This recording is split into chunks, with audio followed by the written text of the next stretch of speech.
Hi, welcome to the channel where we provide an alternative view to the common narrative.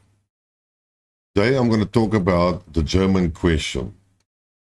The recent willingness of Germany to supply tanks and more heavier weapons to Ukraine apparently has rattled a number of people, and now the question has arisen of the rising of Germany again, and the remembrance is done of World War I and World War II, and basically everybody's starting to get afraid again of Germany, since German tanks again are crossing Ukraine and fighting against the Russians. So if you are interested, please continue watching, and hopefully you can understand and agree what I have to say.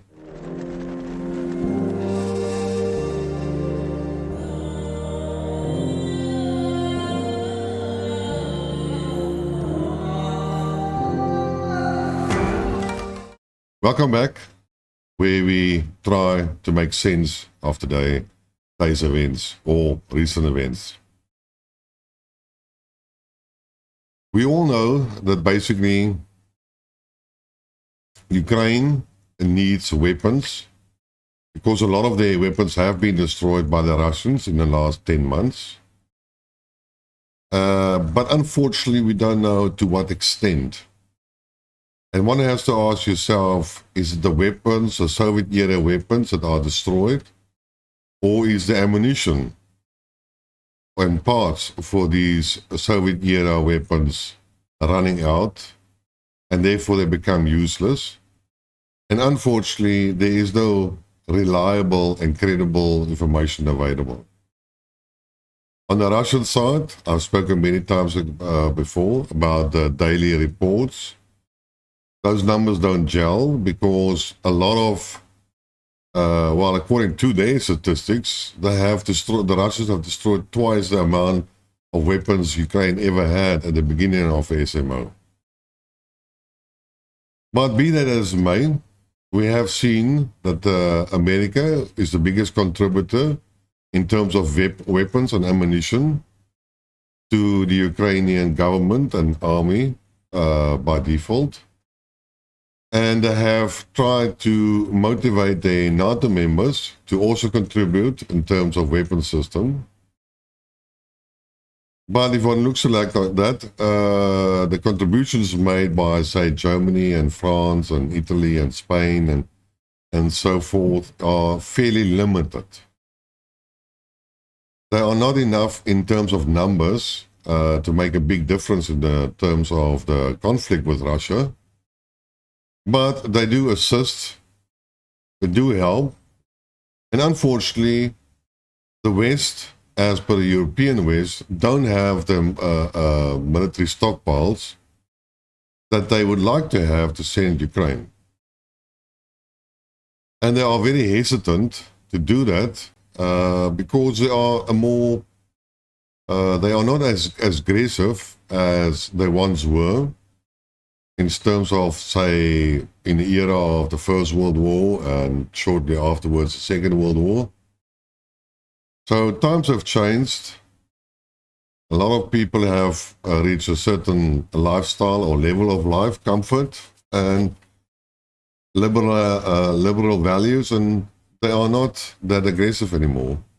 In contrast, you can see it with the more eastern part countries of Europe, like Poland, Lithuania, Estonia, Bulgaria, etc. and so on. They are a lot more aggressive and militant, and they would like to get, or in any case, assist the Ukrainians a lot more. But we all know, during the last couple of months, they have transferred most of their Soviet-era weapon system to Ukraine, and basically they don't have that much left anymore, except maybe for Poland, who has another 200 T-72 tanks available, which were upgraded. But they also have now some Western weapons, like Poland again has some German Leopard tanks? Well, Germany has now finally decided, under huge pressure, to finally supply the Leopard tanks to Ukraine. They're going to supply about 14, but they have also expressed their willingness to send some 80 Leopard 1 tanks. And this is a big no-no for certain commentators, especially the Russians and the pro-Russian commentators.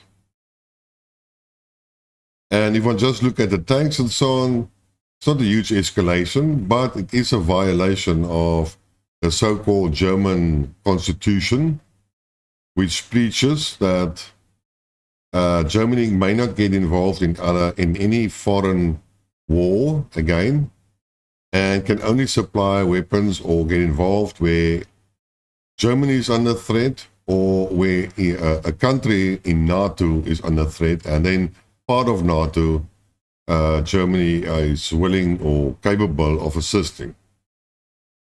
But that's about it. And now the narrative goes that Germany has basically violated its own constitution and now has a lot more so-called aggressive behavior. Well, we see the same thing actually in Japan.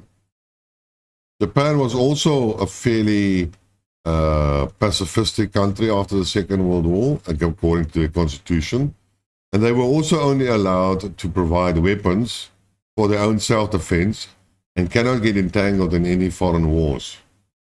But apparently, say, the Japanese have also now changed it, and they now are going to rearm themselves, and they found a loophole in the constitution. And basically, as far as I understand it, that if a country needs Japan's assistance, then Japan can basically provide that military assistance. And it doesn't violate the constitution. Naturally, this is all fudging of reality. It's like trying to find a loophole in some or other law just to achieve a goal which the law actually, in principle, tries to prevent. It's like, call it the basic thing like tax. The tax law are created in order for citizens to contribute to the financial situation of the government in order for the government to exercise its duty. But there are always loopholes that are found by clever people for rich people not to pay taxes. But that's not the point of the tax law. The point of the tax law is to tell people to pay tax. So that's the spirit of the law. And that's the same about the constitution of Germany and Japan as well. But the question is always now, if you look back at the SMO and you look at the behavior of Olaf Scholz, and you can see he's consistently reluctant to provide weapons to Ukraine. He doesn't want to escalate it. He wants actually peace, contrary to what he says. Because what the Western politicians say and what they do are two different things. They have to talk the narrative, because that is what I expected of them. In any case, if you look at the whole action of Germany in the last, say, well, you can say 20 years, maybe 30 years if you want to look at it, but especially in the last 10 months, then you have to ask yourself the question is, why is Germany destroying itself? Why did it cut off itself off the Russian gas, cheap gas and oil? Why did he put all the sanctions against Russia, with whom the German economy had good ties? Everything was hunky-dory, business was good, energy was cheap, Germany prospered, Russia prospered. So why did Germany do it? Why is Germany sending heavy weapons to Ukraine against its own wishes? Why When the Nord Stream pipelines were blown up, Germany didn't insist on a thorough investigation and the finding of the culprit who did it. And the general narrative was always that the Western leaders are stupid. They are ideologically insane. They have no clue what they are doing. They are incompetent. That's the things that you consistently heard in the pro-Russian narratives. And unfortunately, I have asked the question previously, surely these people in those positions cannot be that dumb. They cannot be this unintelligent, non-seeing. They have, apart from their own capability, they do have, here was, advisors that know about these things. So I could never agree with that type of thing. So there must be something else. And on Friday, there was a talk by Crosstalk when they talked about Germany. And that is actually the reason why I'm making today's video. But I will expand it to more parts because I have to give a sort of a history lesson in this. Is that Germany, basically, is still at war. Second World War has never ended. Western Germany and Eastern Germany has united. But that is not the total Germany, which is the Reich, the German Reich, which was established in 1871 and was valid in 1933, and it was still valid in 1945. And it was acknowledged by the Allied forces that the German Reich continued. So Germany is not at peace. The peace accord, the agreement, which was finally signed in the unification in 1991. I always get the dates wrong. It's 89. Full. Damn it. I told you I'm bad with dates. But in any case, on the reunification of Western and Eastern Union, that is a farce. And the peace agreement that is signed there is not a legal peace agreement. And neither is the unification of Western Germany and Eastern Germany the proper unification of the whole of the German Reich, which was required by the Potsdam Agreement in 1945, where it was specifically stated that once a unified Germany has been established, the German Reich has been established, and the government has been established, only then the peace agreement can be signed. But I will make a separate video about this. So Germany effectively has no constitution. It has a basic law which can be assumed to be a constitution, but it was recognized by the Allied forces that the basic law cannot be seen as a constitution. So even the Allied forces doesn't recognize the basic law that Germany is supposed to have today as the constitution, as a valid constitution for Germany.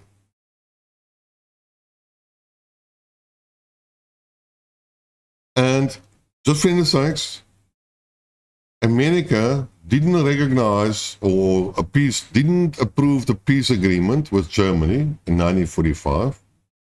American Congress, as far as I remember, again, please don't quote me on the dates, but it was either 1952 or 1954 or 1956, where American Congress finally agreed to peace with Germany. And also, by allowing the basic law to be written for Germany, Germany didn't have not full control over that constitution. And one of the items which was specified by the Allied forces was that Germany has no control over its foreign policy. So that means Germany per se today doesn't really have any control over its foreign policy. And if you look at the Allied forces and a division of Germany into 4 zones, which was the French, the British, the Americans, and the Germans, the Russians, then the Russians and the British and the French has withdrawn out of Germany, except America. And America has the biggest military base outside America in Germany. It's the biggest military base. And a lot of military action, especially in Iraq and Afghanistan and other events, Libya, Syria, have been mounted from Ramstein, the base in Germany. If you look at the B-62 bombs, they are partly stored in Germany. When we had the crisis in the 1980s about the Persian nuclear missiles, Germany.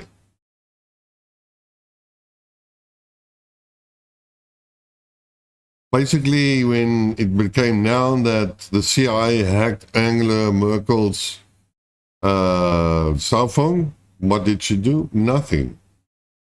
Because she couldn't say anything about that.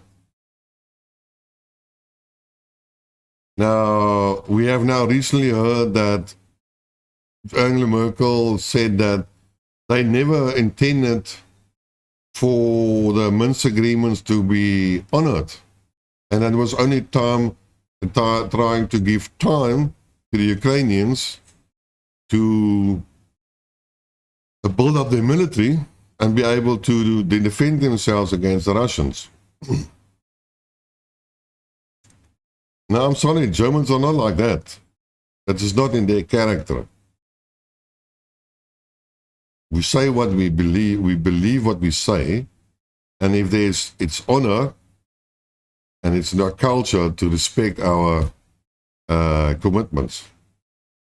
So Angela Merkel would have been given instruction from the beginning that is the purpose of the Minsk, and that would have been done by the Americans. Also, if you look back at the Cold War, Americans' intelligence were very, very active in Germany itself. There were a number of listening posts in Berlin itself, the CIA. And when a reunification happened between West and East Germany, then the Americans even went into East Germany and set up their listening post and their intelligence. Basically, at that stage, Germany was run by the Americans. Make no mistake about that. And this is not a conspiracy theory. You can look up all the relevant news, even on Wikipedia. I mean, if you know where to look, it's all available there.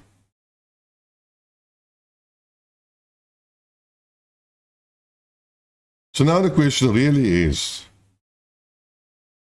why is Olaf Scholz doing things like that? And the answer is fairly simple. He has no choice. He follows the instructions of America.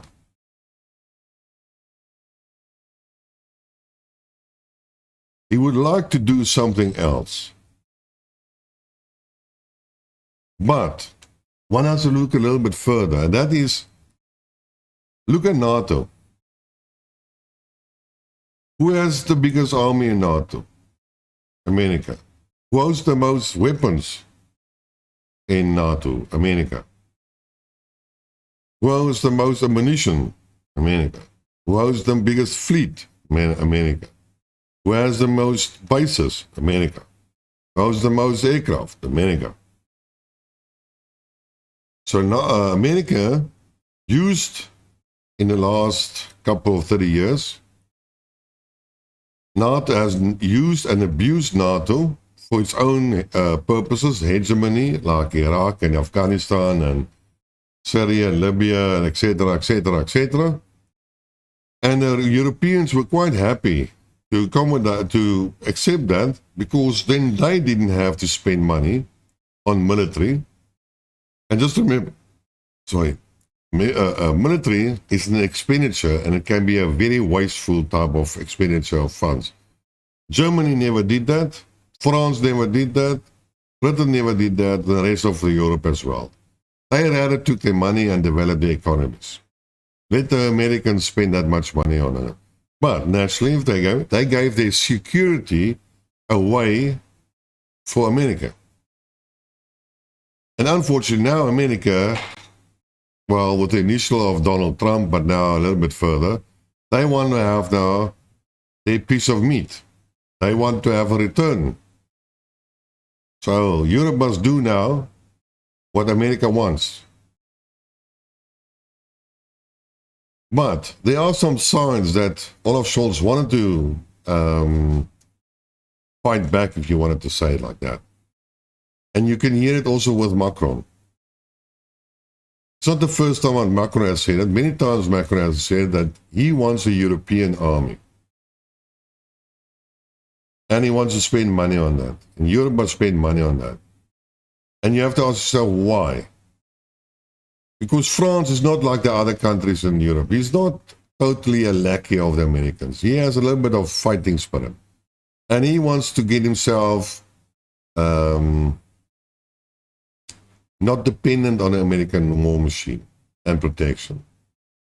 And that's why he was always advocating for a European army.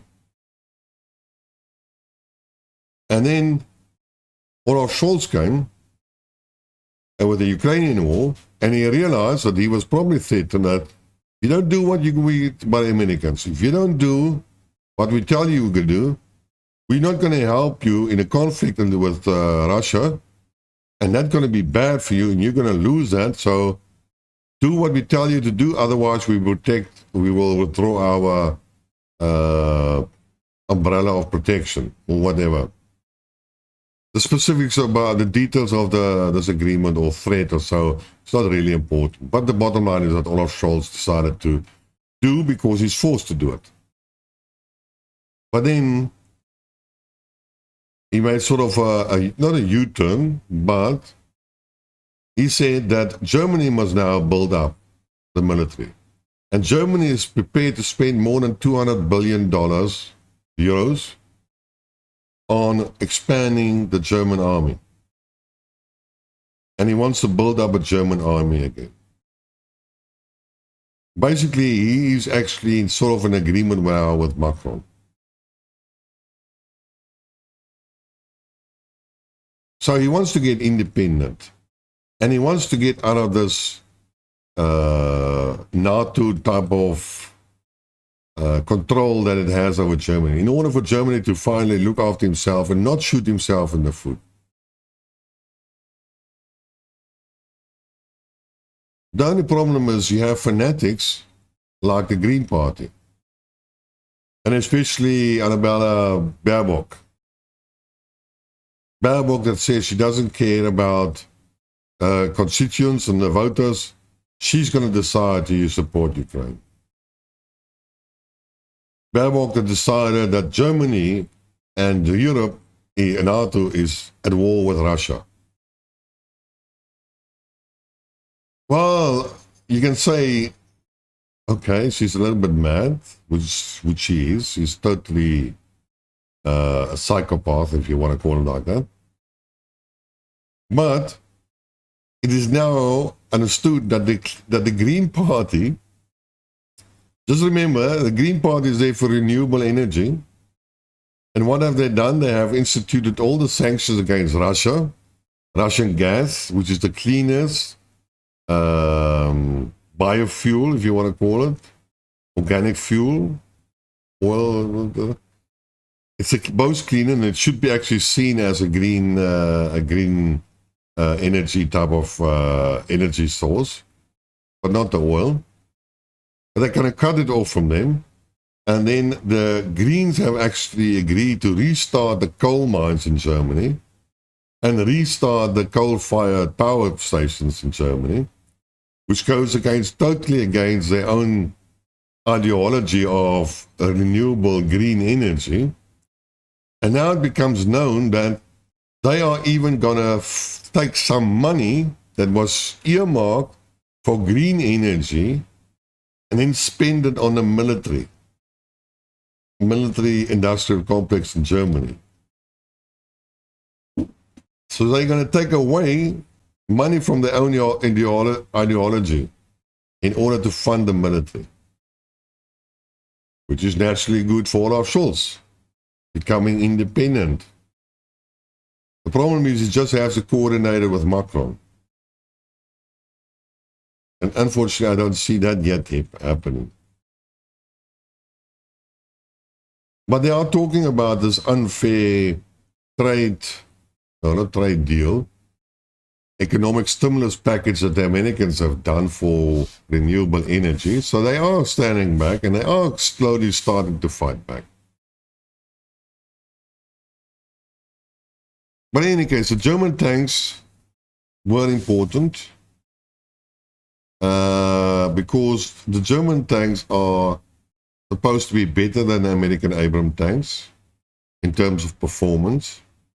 And they are also a lot simpler to maintain. Not that simple, but still simpler as Abrams. Doesn't need all that logistics and so on. And the most important thing is that Germany is not the only country that operates a Panther, the Leopard tanks. Poland has them, Netherlands has them, Norway has them, some other countries as well. And they are all willing to give them all their stock to Ukraine. Remember, usually when a country manufactures weapons, then there are conditions when those weapons may be used. And like the Americans, you have to get permission from the Americans to, say, use their equipment to attack or defend against a certain country or export it. Now, the same with the Germans. And the Polish wanted to send it, and the Germans said initially zero, no. But finally they said yes. And you can see it was under pressure. It was not a German instituted decision. If that's the right word. And we're going to see the aircrafts coming. We're going to see the F-16s coming. I'm not sure about the Euro Typhoon and stuff like that. Because they don't hear about it. They always hear about the F-16s. But there might be some planes that will bomb us and fighters that might be sent to UK. And it's just a matter of time. But the point here is that you cannot hold it against Germany for supplying the tanks. I can guarantee you, 99% Olaf Scholz didn't want to do it.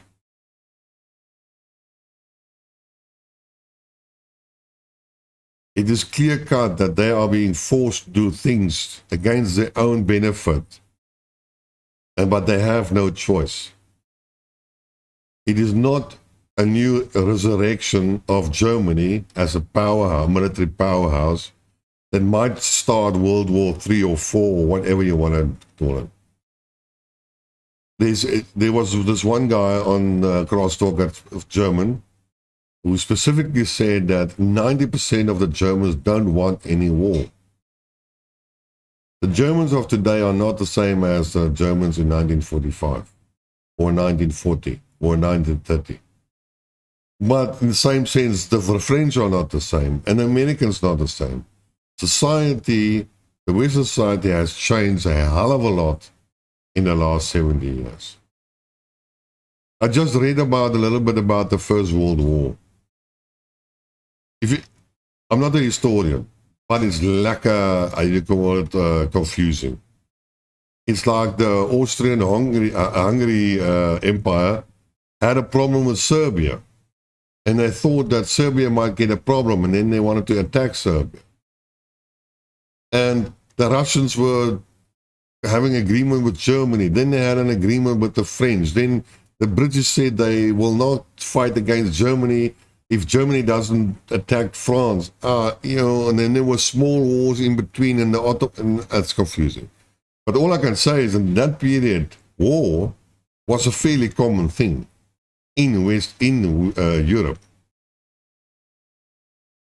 which is not today.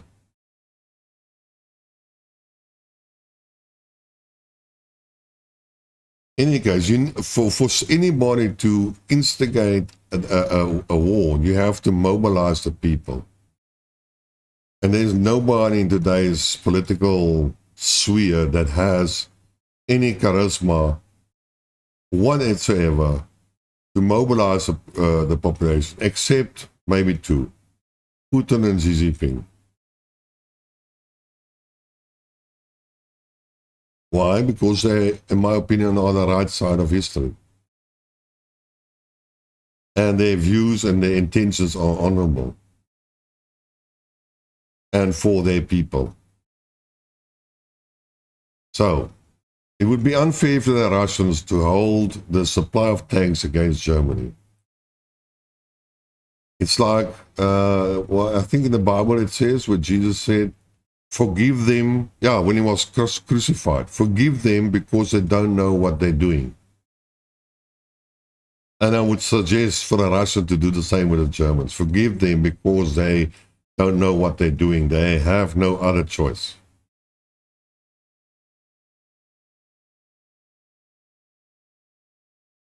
This is not a rising Germany again. Unless, yes, you can, but not for the sake of Germany, like in the Second World War and the First World War. More like standing up against America, standing up for itself, and if Germany breaks away or stands up together with France, then that will be the end of NATO in any case. And then we can have peace, and then we can avoid World War III. So let's hope something happens. That Olaf Scholz gets a backbone, or gets voted out, and a person with a backbone becomes the Chancellor of Germany and says no to the Americans.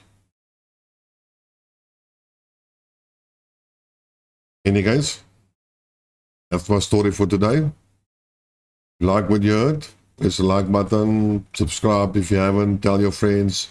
Let's grow the channel, press the notification bell. And until next time, cheers.